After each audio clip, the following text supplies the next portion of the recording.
Hello everyone, medical lecture YouTube channel में आपका स्वागत है। तो आज हम डिस्कस करने वाले हैं कि इन्फेक्शन ऑफ लिंग में संक्रमण होने के क्या कारण होते हैं, इनके क्या कॉज होते हैं और इनमें कौन कौन से ट्रीटमेंट हम कर सकते हैं। तो हम डिस्कस करने वाले हैं यस्ट इन्फेक्शन इन पेनिस। ठीक है, तो लेट्स को स्टार्ट करते हैं। तो अब हम देखते हैं कि यस्ट इन्फेक्शन के बारे में कि लिंग का संक्रमण किसे कहा जाता है। मेल के अंदर या अराउंड द पेनिस या ग्लांस ऑफ द पेनिस पर इन्फेक्शन हो जाता है, इसे यस्ट पेनिस इन्फेक्शन कहा जाता है। इन्फेक्शन के कारण लिंग के आसपास सूजन आ जाती है, इचिंग्स होती है उसके आसपास, लिंग के अराउंड या ग्लांस के आसपास, और वहां पर उसको रेडनेस भी होती है। ठीक है ना, ग्लांस के आसपास क्या हो जाती है, यहाँ पे रेडनेस सी हो जाती है। ठीक है, और यहाँ पे क्या होता है, किसके कारण पेनिस पर जो कैंडिडासिस फंगस है वो ग्रो करने के चांस बढ़ जाते हैं, और पेनिस के अराउंड और उसके आसपास फंगन का इन्फेक्शन हो जाता है, जिस फंगस को अपन क्या बोलते हैं, कैंडिडासिस ब्लास्टिनाइट। ठीक है ना, ब्लास्टिनाइट भी बोल सकते हैं, कैंडिडासिस। ठीक है, हेल्दी पेनिस को हम देखते हैं कि ये वाला हेल्दी पेनिस है, और ये वाला क्या है, कैंडिडासिस मतलब फंगल इन्फेक्शन का पेनिस है। तो इसमें क्या होती है, हल्दी पेनिस पे जो ग्लास होता है वो फॉर स्किन होती है, ये वाली, ये एकदम क्या होती है, एकदम क्या होती है, क्लीन होती है। यहाँ पे कोई भी इन्फेक्शन या रेडनेस या स्वेलिंग या इचिंग नहीं होती है। जबकि आप जब कैंडिडासिस इन्फेक्शन को देखते हैं तो वहाँ पे क्या होती है, रेडनेस होती है। ठीक है, वहाँ पे फॉर स्किन पे क्या होते हैं, वाइट डिस्चार्ज होता है। ठीक है, ये पेनिस पे ध्यान रखने की बातें हैं। तो अब हम समझते हैं कि पेनिस यस्ट इन्फेक्शन के सिम्टम्स कौन कौन से होते हैं, कि क्या सिम्टम्स दिखेंगे मेल के अंदर अगर पेनिस इन्फेक्शन होता है। तो ये हमारा जो पेनिस है मेल का, वो एकदम हेल्दी पेनिस है, और ये वाला क्या है, इन्फेक्टेड पेनिस है। ठीक है, तो इसमें होता क्या है कि रेसेस हो जाते हैं और वहां पर चकते हो जाते हैं। रेसेस होते हैं वो कहाँ पे होते हैं, ग्लास ऑफ द पेनिस पे होते हैं। ये वाला हो गया ना, ये वाले यहाँ पे क्या होते हैं, रेसेस हो जाते हैं। ठीक है ना, recess glans of the penis पे डेवलप हो जाते हैं। ठीक है, और जब रेसेस डेवलप हो जाते हैं तो वहां पर इचिंग होने महसूस होती है वहां पे। ठीक है, इचिंग होती है पेशेंट को वहां पे, जहां पे क्या होता है कि वहां पे रेसेस होते हैं, उसके आसपास इचिंग होती है, तो इचिंग जैसा महसूस होता है। लिंग पे डिस्चार्ज होता है और रेडनेस होती है। ठीक है, डिस्चार्ज भी होता है और आसपास रेडनेस ही मिलेगी। डिस्चार्ज मिलेगा कि लिंक से डिस्चार्ज बाहर आता है, और ये ग्लास ऑफ द आसपास या उसके अंदर डिस्चार्ज फ्लूइड बाहर निकलता है। ठीक है, तो यहाँ से निकलता है या फिर यहाँ पे आसपास से जमा हो जाता है कि डिस्चार्ज। ठीक है ना, उसके साथ साथ में पेशेंट को क्या होता है, पेन भी फील होता है, इन्फ्लामेशन भी होता है। ठीक है, जब भी इन्फेक्टेड मेल होता है वो सेक्स या इंटरकोर्स के लिए जाता है जी, जब उसके आसपास पेन फील होता है और उसके पेनिस के ऊपर सूजन भी आ जाती है। जब फंगल इन्फेक्शन हो जाता है तो वो इंटरकोर्स करता है तो अपने पार्टनर के साथ उसको पेन फील होता है, क्योंकि ग्लास और फोर स्किन पे रेसेस ब्रेक हो जाते हैं, और इसकी वजह से पेशेंट को क्या फील होता है, पेन फील होता है। ठीक है, और उसके साथ साथ में उसके ऊपर क्या होते हैं, वाइट। ठीक है ना, देख लो यहाँ पे क्या होता है, वाइट डिस्चार्ज मिलेगा, उसके साथ साथ में अपने को वाइट पैचेस, स्किन पैचेस मिलेंगे ग्लास ऑफ द पेनिस पे। तो ये होते हैं सिम्टम्स। ठीक है, इसको जहाँ संक्रमण में होने वाले कारण कौन कौन से हैं, कि लिंग संक्रमण होने के कारण क्या क्या होते हैं। तो सबसे पहले देखते हैं कि कॉज क्या क्या होते हैं, कारण क्या क्या होते हैं। तो सबसे पहले फंगल इन्फेक्शन। फंगल इन्फेक्शन के कारण प्राइमरी रीजन यही होता है कि जो लिंग पे संक्रमण होता है वो फंगल के इन्फेक्शन मतलब कैंडिडासिस फंगल के इन्फेक्शन के कारण होता है।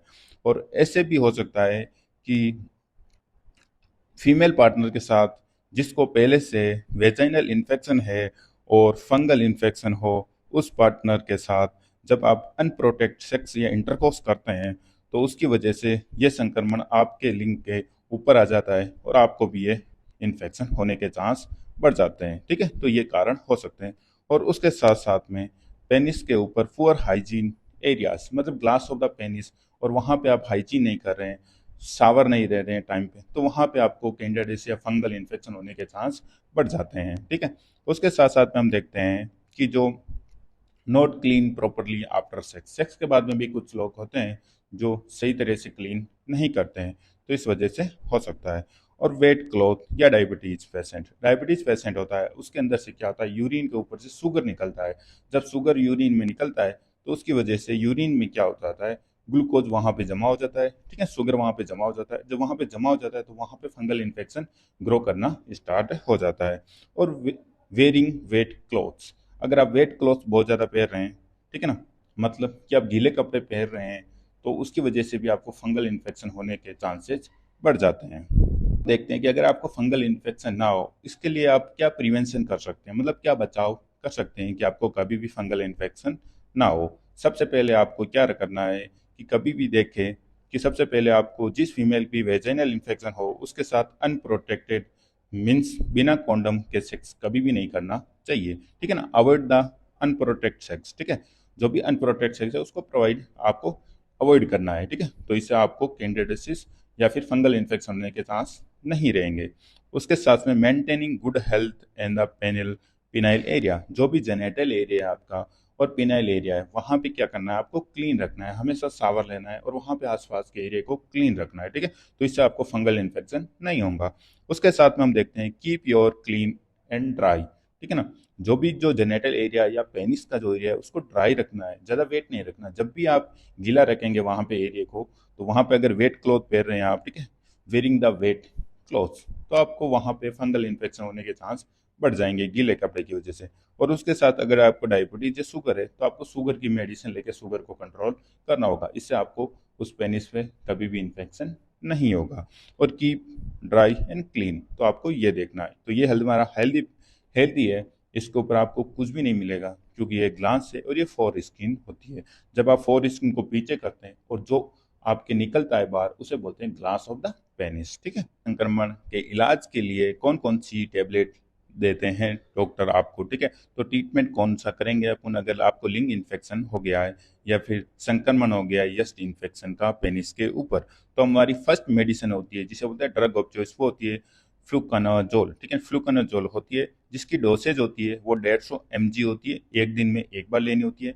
और हम यूज कर सकते हैं फॉर पिनाइल, मतलब पेनिस के ऊपर अगर इन्फेक्शन है, या फिर वेजाइनल, अगर गर्ल्स को भी या फीमेल को भी इन्फेक्शन है तो वहाँ पे भी हम इसका यूज ले सकते हैं। ये टेबलेट देखने में ऐसी होती है आपको, ठीक है, यहाँ पे देखो ये 150 mg होगी और दिन में एक बार लेना है, और ये वाली फ्लूकनाजोल कैप्सूल आपको मिलेगी, ठीक।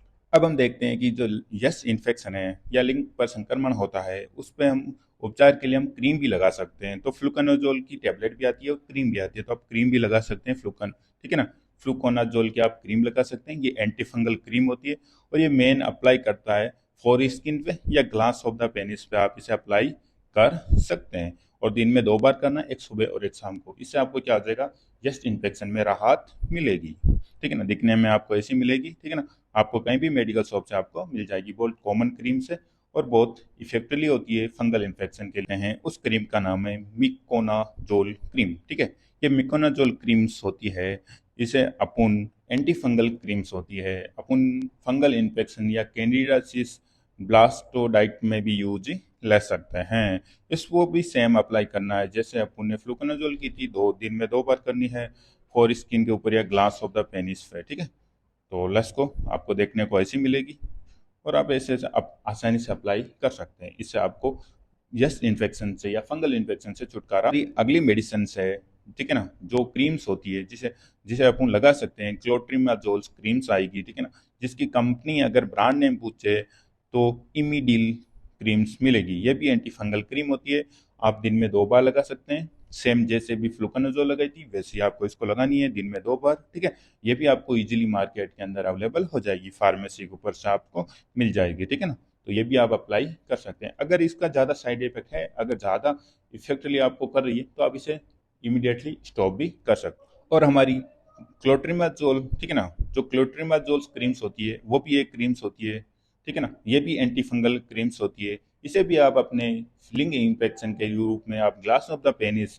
या फिर फोर स्किन पे आप इसको यूज कर सकते हैं। दिन में 2 बार लगानी होती है आपको, फोर स्किन के ऊपर लगानी है, ठीक है, या फोर स्किन के। अगर आपने ट्रीटमेंट ले लिया, पूरा ले लिया, फिर भी आपको अगर यस इन्फेक्शन नहीं जा रहा है और आपकी सही तरीके से क्लीन नहीं हो रही है तो हमारी जो लास्ट ट्रीटमेंट है वो होती है सर्जरी, ठीक है ना। हम सर्जरी ही करेंगे, उससे अलावा और कोई चांसेस नहीं बचा हुआ है। तो हम सर्जरी करते हैं जिसका नाम है सर्जरी सर्कमफ्लेक्शन, ठीक है ना। मतलब जो फोर स्किन होती है, ये वाली देखो, ये वाली होती है फोर स्किन है, हम इस फोर स्किन को हटा देते हैं। तो इससे क्या होगा, वहां पे क्या हो जाएगा, इन्फेक्शन वहां पे इकट्ठा नहीं होगा, और इस वजह से कैंडिडियासिस से आप बच सकते हैं। वेरी मच वॉचिंग, सब्सक्राइब कीजिए हमारे चैनल को, हम ऐसे ही वीडियो और लाते रहेंगे। Thank you.